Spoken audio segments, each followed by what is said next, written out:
ഇന്നത്തെ raw episode start ചെയ്തപ്പോൾ CM പങ്കിന്റെ segment ആണ് ആദ്യം നടന്നത്. അപ്പോൾ CM പങ്ക് വരുന്ന സമയത്ത് ഫാൻസ് എല്ലാം CM പങ്കിന്റെ പേര് പറഞ്ഞ് ഭയങ്കരമായി ചാൻഡ് ചെയ്ത് സപ്പോർട്ട് ചെയ്തു. അപ്പോൾ CM പങ്ക് മൈക്ക് എടുത്ത് ആദ്യം പറഞ്ഞത്, നിങ്ങൾ ഇങ്ങനെ എൻ്റെ പേര് പറഞ്ഞ് സപ്പോർട്ട് ചെയ്താൽ ഇത് ഇഷ്ടപ്പെടാത്ത ഒരുത്തനുണ്ട് ഇവിടെ, അവന് ഇത് കേട്ടാൽ വളരെയധികം ദേഷ്യം വരും എന്നൊക്കെ പറഞ്ഞുകൊണ്ട് സെത്ത് റോളൻസിനെ ഈ സെഗ്മെന്റിൽ മെൻഷൻ ചെയ്തു. പിന്നീട് CM പങ്ക് പറയുന്നുണ്ട്, ഞാൻ എൻ്റെ ഫ്യൂച്ചർ നോക്കി എൻ്റെ ഭാവി നോക്കിയാണ് മുന്നോട്ട് പോയത്. അതായത് വേൾഡ് ചാമ്പ്യൻഷിപ്പ് ലെവലിലൊക്കെ പോകാനിരുന്നതാണ്. പക്ഷേ 2 ആഴ്ച മുൻപ് സെത്ത് റോളൻസ് എൻ്റെ അടുത്ത് വന്ന് പ്രശ്നമുണ്ടായി. അതുപോലെ തന്നെ സെത്തിനെ കളിയാക്കിക്കൊണ്ടും CM പങ്ക് ഈ സെഗ്മെന്റിൽ സംസാരിച്ചു. അതായത് സെത്ത് റോളൻസിന്റെ തീം മ്യൂസിക് എല്ലാം കേൾക്കും CM പങ്കിന് വളരെയധികം ദേഷ്യം വരുന്നതായിട്ടും സെത്ത് റോളൻസിന്റെ എൻട്രൻസും മിക്ക സമയങ്ങളിലും ജോക്കറിന്റെ കോസ്റ്റ്യൂം എല്ലാം ധരിച്ചു വരുന്ന കാര്യത്തെയെല്ലാം മെൻഷൻ ചെയ്തുകൊണ്ട് CM പങ്ക് സെത്ത് റോളൻസിനെ ഭയങ്കരമായി കളിയാക്കിയിരുന്നു. അതുപോലെ ആക്ട് എല്ലാം ചെയ്ത്, അതുകൂടാതെ മുൻപ് സെഗ്മെന്റിൽ പറഞ്ഞതുപോലെ തന്നെ ഒരു 16 വയസ്സ് പയ്യൻ എൻ്റെ അടുത്ത് വന്ന് ഫ്രീ ആയി ട്രെയിനിങ് ചോദിച്ചു എന്നും, എന്നാൽ അത് തനിക്ക് അന്ന് ചെയ്യാൻ സാധിക്കാത്തതിൽ ഒരു തെറ്റ് പറ്റിയിട്ടുണ്ട് എന്നും, എന്നാൽ ആ തെറ്റ് ഇനി ആവർത്തിക്കില്ല. സെത്ത് റോളൻസ് ഇപ്പോൾ വന്നു കഴിഞ്ഞാൽ സെത്ത് റോളൻസുമായി താൻ ഫൈറ്റ് ചെയ്യാൻ തയ്യാറാണെന്നും CM പങ്ക് ഈ സെഗ്മെന്റിൽ മെൻഷൻ ചെയ്തു. അതുപോലെ തന്നെ സെത്ത് റോളൻസ് കളിയാക്കുന്ന കാര്യത്തെ പറ്റിയും പറഞ്ഞിരുന്നു. WWE തൊട്ട് CM പങ്ക് പോയ കാര്യത്തെ പറ്റിയെല്ലാം പറഞ്ഞുകൊണ്ട് സെത്ത് കളിയാക്കാറുണ്ട്. അപ്പോൾ അതും CM പങ്ക് ഈ സെഗ്മെന്റിൽ പറഞ്ഞിട്ടുണ്ട്. അതായത്, ഞാൻ അങ്ങനെ പ്രശ്നമുണ്ടാക്കി പോയതെല്ലാം സമ്മതിക്കുന്നു, ഞാൻ പൈസയ്ക്ക് വേണ്ടിയിട്ടാണ് ഇപ്പോൾ തിരിച്ചു വന്നിട്ടുള്ളത്, ഞാൻ എൻ്റെ തെറ്റെല്ലാം സമ്മതിക്കുന്നു, എല്ലാവരും തെറ്റ് ചെയ്യുന്ന ആളുകൾ തന്നെയാണ്, അത് എൻ്റെ പോലെ നേരിട്ട് വന്ന് പറയാൻ ആർക്കാണ് ധൈര്യമുള്ളത് എന്ന ലെവലിലും ഈ സെഗ്മെന്റിൽ മെൻഷൻ ചെയ്തിട്ടുണ്ട്.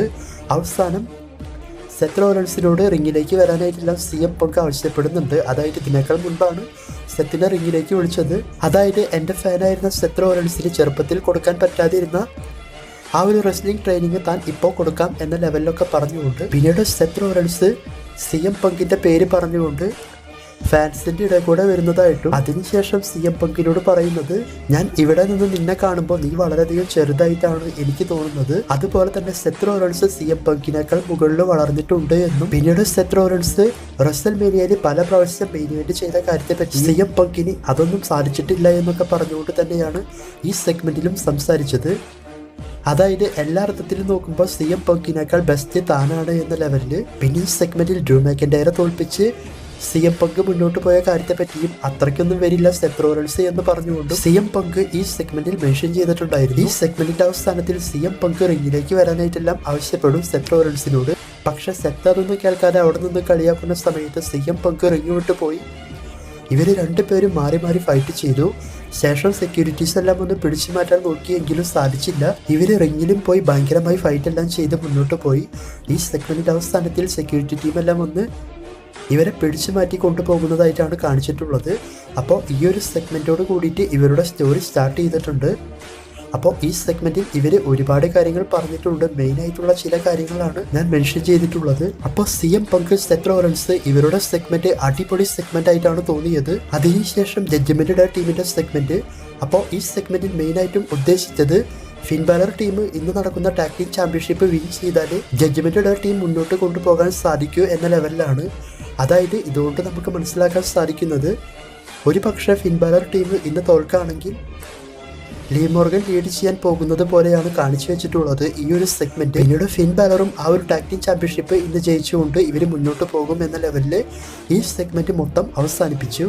അതിനുശേഷം ബാക്ക് സ്റ്റേജിൽ സെത്ത് റോളൻസ് പോകുന്ന സമയത്ത് ആഡം പേഴ്സ് വന്ന് സെത്ത് റോളൻസും CM പങ്കും പ്രശ്നമുണ്ടാക്കുന്ന കാര്യത്തെ പറ്റിയെല്ലാം പറയാൻ തുടങ്ങുമ്പോൾ സെത്ത് പറയുന്നുണ്ട്, എനിക്ക് അവൻ്റെ കൂടെ മാച്ച് വേണം, അത് ഇപ്പോൾ കിട്ടിയാലും അത്രയും നല്ലത്, അതിനുള്ള കാര്യങ്ങൾ നോക്കാനൊക്കെ ആയിട്ട്. പിന്നീട് ആഡം പേഴ്സും ആ മാച്ച് സെറ്റ് ചെയ്യാമെന്നൊക്കെ പറഞ്ഞുകൊണ്ട് അവിടെ നിന്നും പോയി. ആ സമയം ഡ്രൂ മാക്കിൻടയർ വന്ന് പറയുന്നത്, നീ CM പങ്കിനോട് ചെയ്യുന്നത് ഞാൻ കണ്ടു എന്നും നമ്മുടെ 2 പേരുടെയും ലക്ഷ്യം ഒന്നാണെന്നും നിന്റെ ആ ഒരു ആജന്മ ശത്രുവിനെ ഞാൻ അറ്റാക്ക് ചെയ്യാൻ പോകുകയാണെന്നും, ഇതിനു മുൻപ് സാമി സെയിൻ, ജിമ്മി യുസോ, ജെയ് യുസോ ഇവരെയെല്ലാം അറ്റാക്ക് ചെയ്തു എന്നും ഡ്രൂ മാക്കിൻടയർ സെത്ത് റോളൻസിനോട് പറയുന്നുണ്ട്. അതായത് ഇനി റോമൻ റെയിൻസിനെയാണ് താൻ അറ്റാക്ക് ചെയ്യാൻ പോകുന്നത് എന്ന ടൈപ്പിൽ. അപ്പോൾ ഇത് കേട്ട് സെത്ത് റോളൻസ് പറയുന്നത്, നിന്റെ ആ ഒരു ചിന്ത അല്ലെങ്കിൽ നീ പറഞ്ഞതെല്ലാം ശരിയാണ്, അവൻ എൻ്റെ ഏറ്റവും വലിയ ശത്രുവാണ്, പക്ഷെ അവനോടുള്ള പ്രതികാരം ഞാൻ മുൻപേ തന്നെ ചെയ്തു കഴിഞ്ഞു. അതായത് റെസൽമേനിയയിൽ അവൻ്റെ കയ്യിലുള്ള ചാമ്പ്യൻഷിപ്പ് ഞാൻ കളഞ്ഞു, ഇപ്പം അവൻ്റെ കയ്യിൽ ഒന്നുമില്ല, അവൻ ഒന്നുമില്ലാത്തവനാണ്. പിന്നെ സാമി സെയിൻ, ജെയ് ഉസോ ഇവരൊക്കെ എൻ്റെ ഫ്രണ്ടാണ്, നീ ഒരിക്കലും എൻ്റെ ഫ്രണ്ട് അല്ല എന്നൊക്കെ പറഞ്ഞുകൊണ്ട്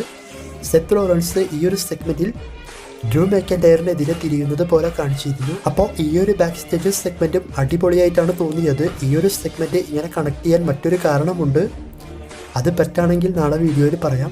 പിന്നീട് റോ എപ്പിസോഡിൽ IC ചാമ്പ്യൻഷിപ്പ് മാച്ചാണ് നടന്നത്. IC ചാമ്പ്യനായ ബ്രോൺ ബ്രേക്കർ ഫോഴ്സസ് ലൂഡ്വിഗ് കൈസർ ഇവർക്കാണ് ഈ മാച്ച് നടന്നത്. അപ്പോൾ ഈ മാച്ചിനെ പറ്റി നോക്കുമ്പോൾ നല്ല അടിപൊളി മാച്ചായിട്ടാണ് തോന്നിയത്. അതും ഈ മാച്ച് നല്ല ലെങ്തായിട്ട് ഏകദേശം 18 മിനിറ്റോളം ലെങ്തായിട്ടുള്ള മാച്ചായിട്ടാണ് ഈ മാച്ച് കൊണ്ടുപോയത്. രണ്ടുപേരുടെയും പെർഫോമൻസ് നന്നായിട്ടുണ്ട്. പിന്നെ മാച്ചിൽ മുഴുവനായിട്ടും ബ്രൗൺ ബ്രേക്കറിന്റെ കൈക്ക് ഇഞ്ചുറി സംഭവിച്ചതായിട്ടാണ് കാണിച്ചിട്ടുള്ളത്. മാച്ചിന്റെ അവസാനത്തിലേക്ക് വന്നു കഴിഞ്ഞാൽ ലൂഡ്വിഗ് കൈസർ ലീഡ് ചെയ്തു എങ്കിലും അവസാനത്തിൽ ബ്രൗൺ ബ്രേക്കർ ലൂഡ്വിഗ് കൈസറിന് ഒരു സ്പീർ കൊടുത്തുകൊണ്ട് ഈ മാച്ചിൽ ബ്രൗൺ ബ്രേക്കറാണ് വിൻ ചെയ്ത് സ്റ്റിൽ IC ചാമ്പ്യനായത്. അപ്പോൾ ഈ മാച്ച് നല്ല മാച്ചായിരുന്നു. പിന്നെ IC ചാമ്പ്യൻ ബ്രൗൺ ബ്രേക്കർ ഹീലാണോ ഫേസ് ആണോ എന്ന് ചോദിച്ചാൽ ഇപ്പോൾ രണ്ട് ക്യാരക്ടറും കൂടി ഒരുമിച്ചാണ് ഈ ഒരു റെസ്ലർ ചെയ്യുന്നത്. അതായത് ഒരു ആൻറ്റി ഹീറോ എന്ന് വേണമെങ്കിൽ പറയാം. പിന്നീട് കോഫി കിസ്താൻ സേവിയർ റൂട്സ് റെയ് മിസ്റ്റീരിയോ ഇവരെ ബാക്ക് സ്റ്റേജിൽ കാണിച്ചു.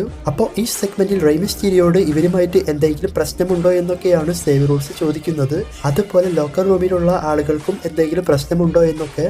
അപ്പോൾ റെയ് മിസ്റ്റീരിയോ പറയുന്നത് ബിഗിയുടെ കൂടെ നടന്ന സെഗ്മെന്റിൽ ഇവർ പരിധി വിട്ടു എന്നാണ്. പിന്നീട് റെയ് മിസ്റ്റീരിയോ ലോക്കർ റൂം ലീഡറൊക്കെ ആയ കാര്യത്തെപ്പറ്റിയെല്ലാം സംസാരിച്ചുകൊണ്ട് സേവിയർ റൂട്സ് പറയുന്നുണ്ട് നിങ്ങളുടെ ഈ ഒരു ലോക്കർ റൂമിലേക്ക് വരാനൊന്നും ഞങ്ങൾക്ക് താല്പര്യമില്ല എന്നൊക്കെ. അപ്പോൾ ബിഗിയുമായിട്ടുള്ള സെഗ്മെന്റ് കഴിഞ്ഞതിന് ശേഷം എല്ലാവരും ഇവരെ വെറുക്കുന്നത് പോലെയാണ് കാണിക്കുന്നത്. അതിനുശേഷം ആഡം പിയേഴ്സ് ബാക്ക് സ്റ്റേജിൽ വന്ന് പറയുന്നത് സെത്ത് റോളൻസ് CM പങ്ക് മാച്ച് ഒഫീഷ്യലായി കൺഫേം ചെയ്തു എന്നും ഈ മാച്ച് റോ നെറ്റ്ഫ്ലിക്സിലാണ് നടത്താൻ പോകുന്നത് എന്നും ആഡം പിയേഴ്സ് ഒഫീഷ്യലായി പറഞ്ഞു. അപ്പോൾ ഈ മാച്ചിനെ പറ്റി മുൻപേ തന്നെ ന്യൂസ് ഉണ്ടായിരുന്നു, ഇപ്പോൾ ഒഫീഷ്യലായിട്ടുണ്ട്. പിന്നീട് women's world champion Liv Morgan judgment day ടീമിന്റെ സെഗ്മെന്റ് നടന്നു. അപ്പോൾ ഈ സെഗ്മെന്റിൽ ഡൊമിനിക് മിസ്റ്റീരിയോ സംസാരിക്കാൻ നോക്കുമ്പോൾ ഫാൻസ് ഭയങ്കരമായി ബൂ ചെയ്യുന്നുണ്ട്. അതുപോലെ തന്നെ ലിവ് മോർഗനാണ് എപ്പോഴും വുമൻസിൻ്റെ greatest of all time wrestler എന്നൊക്കെ പറഞ്ഞുകൊണ്ട് സംസാരിക്കുന്നുണ്ട്. ഈ സെഗ്മെന്റിന്റെ അവസാനത്തിലേക്ക് വന്നു കഴിഞ്ഞാൽ റിയ റിപ്ലി വരുന്നതായിട്ടും വന്നതിന് ശേഷം റിയ റിപ്ലി ലിവ് മോർഗനെ സർവൈവർ സീരീസിൽ പിൻ ചെയ്ത കാര്യത്തെപ്പറ്റിയെല്ലാം പറഞ്ഞുകൊണ്ട് ഇവരുടെ ചാമ്പ്യൻഷിപ്പ് റീമാച്ച് ആവശ്യപ്പെടുന്നതായിട്ടും ശേഷം ഇവർക്ക് തമ്മിൽ മാച്ച് വരുന്നത് പോലെയുമാണ് കാണിച്ചിട്ടുള്ളത്. അപ്പോൾ ഈ സെഗ്മെന്റ് എങ്ങനെയുണ്ട് എന്ന് ചോദിച്ചാൽ ഇതേപോലെയുള്ള സെഗ്മെന്റ് ഇവർക്ക് പല പ്രാവശ്യം നടന്നിട്ടുണ്ട്.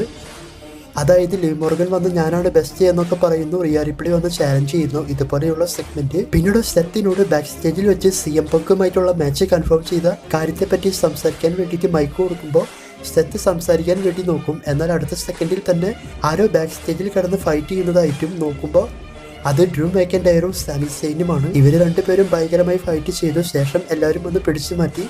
ഈ മാച്ച് വീണ്ടും സെറ്റ് ചെയ്യാനുള്ള ചാൻസ് ഉണ്ട് എന്നാണ് തോന്നുന്നത്. പിന്നീട് ഫൈനൽ ടെസ്റ്റ്മെന്റ് മിസ് ഇവരുടെ സെഗ്മെന്റ് കാണിച്ചു. അപ്പൊ മിസ് പറയുന്നത് നിങ്ങൾ വൈറ്റ് സിക്സിനെ തോൽപ്പിച്ചില്ലേ, ഇനി എൻ്റെ സഹായം വേണ്ട എന്ന ലെവലിലൊക്കെ സംസാരിച്ചുകൊണ്ട് ഈ ഒരു ടീം വിട്ട് പോകാനായിട്ടാണ് നോക്കിയത്. എന്നാൽ ഫൈനൽ ടെസ്റ്റ്മെന്റിലെ കെരിയൻ ക്രോസ് മിസ്സിനോട് പോകാൻ പാടില്ല എന്നും നെക്സ്റ്റ് വീക്ക് ഡക്സ്റ്റൽ ലൂമിൻസിനെ മിസ് നേരിടണം എന്നൊക്കെയാണ് പറഞ്ഞത്. അതായത് ഞങ്ങൾ ആ മാച്ച് ജയിച്ചെങ്കിലും അവർ സ്കാർലറ്റിനോട് ചെയ്ത കാര്യത്തിനുള്ള പ്രതികാരമെല്ലാം തീർക്കണം എന്നൊക്കെയാണ് കെരിയൻ ക്രോസ് പറഞ്ഞത്. അതായത് മിസ് വിചാരിച്ചാലും മിസ്സിന് ഇനി ആ ടീമിൽ നിന്നും പോകാൻ പറ്റാത്ത വിധം കെരിയൻ ക്രോസ് ലോക്ക് ചെയ്ത് വെച്ചേക്കാണ്. ഇങ്ങനെയാണ് ഈ സെഗ്മെന്റ് കൊണ്ട് ഉദ്ദേശിച്ചത്. പിന്നീട് മിസ് അവിടെ നിന്നും പോയതിന് ശേഷം പോൾ എല്ലറിങ് ചോദിക്കുന്നുണ്ട് മിസ്സിന് ഡക്സ്റ്റൽ ലൂമിൻസിനെ നേരിടാനൊക്കെ ആയിട്ട് സാധിക്കുമോ എന്നൊക്കെ. പിന്നീട് വുമൻസിന്റെ IC ചാമ്പ്യൻഷിപ്പിന്റെ ടൂർണമെന്റ് ട്രിപ്പിൾ ത്രെഡ് മാച്ച്, അതും ഫസ്റ്റ് റൗണ്ട് മാച്ച്. ഈ മാച്ച് നടന്നത് കേറ്റൻ കട്ടർ, റക്കൽ റോഡ്രിഗസ്, സോയ് സ്റ്റാർക്ക് ഇവർക്കാണ്. ഈ മാച്ചിനെ പറ്റി നോക്കുമ്പോൾ അത്യാവശ്യം നല്ല മാച്ചായിട്ടാണ് തോന്നിയത്.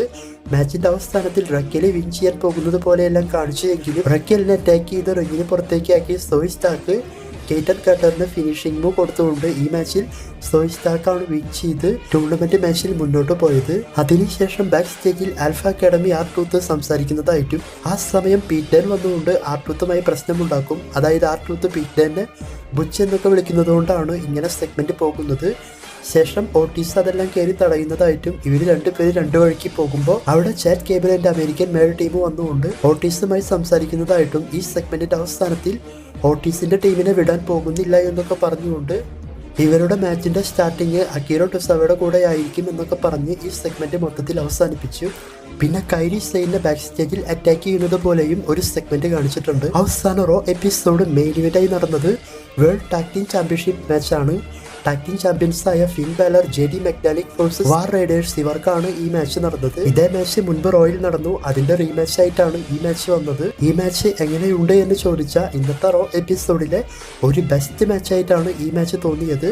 രണ്ടു ടീമിന്റെയും പെർഫോമൻസ് വളരെയധികം മികച്ചതായിരുന്നു. അതും ഏത് ടീമാണ് വിൻ ചെയ്യാൻ പോകുന്നത് അത്തരത്തിലുള്ള ഒരു ത്രില്ലും ഈ മാച്ചിൽ വന്നിരുന്നു. മാച്ചിന്റെ അവസാനത്തിൽ world strongest slam finisher JD മെക്ഡാനിക്കിന് റോപ്പിൽ നിന്നും കൊടുക്കുന്നതായിട്ടും ശേഷം വാർ റൈഡേഴ്സ് അവരുടെ ഫിനിഷിംഗും ജെഡി മെക്ഡാനിക്കിനെ ചെയ്ത് പിൻ ചെയ്യാൻ നോക്കിയപ്പോൾ ഫിൻ ബാലർ വന്ന് അത് തടഞ്ഞു. അതുപോലെ തന്നെ ഫിൻ ബാലറും ജെഡി മെക്ഡാനിക്കും ചേർന്നുകൊണ്ട് അവരുടെ മൂവ് സോൾട്ടും ഫിൻ ബാലറിന്റെ കോംപ്ലിക്കേറ്റ് ഫിനിഷറും ചെയ്യാൻ നോക്കിയപ്പോൾ അതും വാർ റൈഡേഴ്സ് ടീം തടയുന്നതായിട്ടെല്ലാം കാണിച്ചിരുന്നു. അപ്പോൾ മൊത്തത്തിൽ ഇങ്ങനെയെല്ലാം കാണിച്ച് നല്ല ഇൻട്രസ്റ്റിംഗ് ആയിട്ടാണ് മാച്ച് മുന്നോട്ട് കൊണ്ടുപോയത്. അവസാനത്തിൽ ഫിൻ ബാലർ റിങ്ങിന് പുറത്ത് വന്നുകൊണ്ട് ഒരു ചെയർ എടുത്ത് ഇവരെ അറ്റാക്ക് ചെയ്യാൻ വേണ്ടി പ്ലാൻ ചെയ്തു.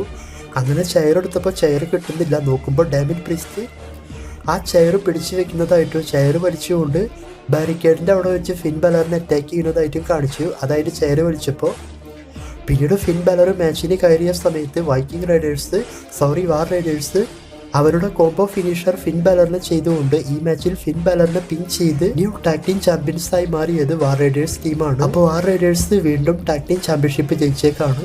ശേഷം ഡാമിൻ പ്രീസ്റ്റ് സന്തോഷിക്കുന്നതായി ഇവർ സെലിബ്രേറ്റ് ചെയ്യുന്നതായിട്ടും കാണിച്ച് റോ എപ്പിസോഡ് അവസാനിപ്പിച്ചു.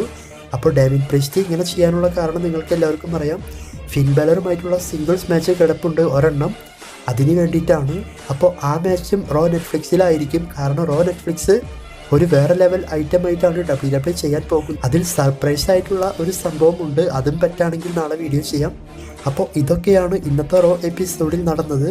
ഇന്നത്തെ റോ എപ്പിസോഡ് മുൻപേ തന്നെ ടാപ്പ് ചെയ്ത ഷോയാണ് ടെലികാസ്റ്റ് ചെയ്തിട്ടുള്ളത്. അതുപോലെ നെക്സ്റ്റ് വീക്ക് സ്മാക്ക് ഡൗണും നെക്സ്റ്റ് വീക്ക് റോ എപ്പിസോഡും ടെലികാസ്റ്റ് ചെയ്യുന്നത് ടാപ്പ് ചെയ്ത ഷോ തന്നെയാണ് ടെലികാസ്റ്റ് ചെയ്യുക. അതായത് ഇനി ക്രിസ്മസ് എല്ലാം വരുന്നതുകൊണ്ട് റെസ്ലേഴ്സിന് ലീവ് കൊടുക്കാൻ വേണ്ടിയിട്ടാണ് ഇങ്ങനെ ചെയ്യുന്നത്. അപ്പോൾ റോ എപ്പിസോഡിനെ പറ്റി നിങ്ങളുടെ അഭിപ്രായം കമൻറ്റ് ചെയ്യുക.